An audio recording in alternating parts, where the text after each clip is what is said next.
Welcome, Valerie.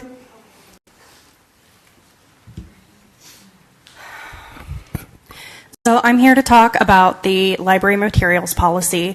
This policy is not consistent with the policy that you just passed. It is an egregious overreach of power to just remove books that meet a vague definition that has no oversight at all, no community input, not even definitions of these words. What the hell does wholesome mean? What does the prevailing concept of decency mean? That changes person to person. And I want to read an excerpt of the Education Law Policy Statement.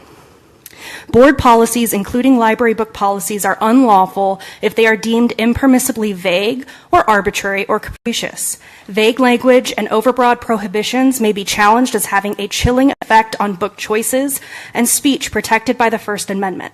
The reliance on vague, subjective criteria and failure to require consideration of a book in its entirety, which is why you had to keep the form when you have the book complaints, including whether it has received critical acclaim, may be evidence that the policy is not tailored to be objective and to identify educational suitability, but instead serves to impermissibly enforce a particular viewpoint.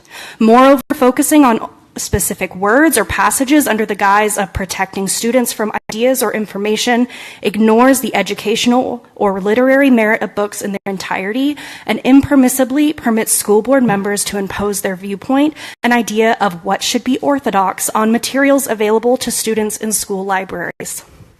The First Amendment requires school districts to have established, regular, and facially unbiased procedures governing the removal of non-curricular books. Book removals by schools that rely on irregular procedures, like this one, without standards or vague subjective standards as part of its review process, are more likely to violate the First Amendment. Don't pass this policy. Thank you, Valerie.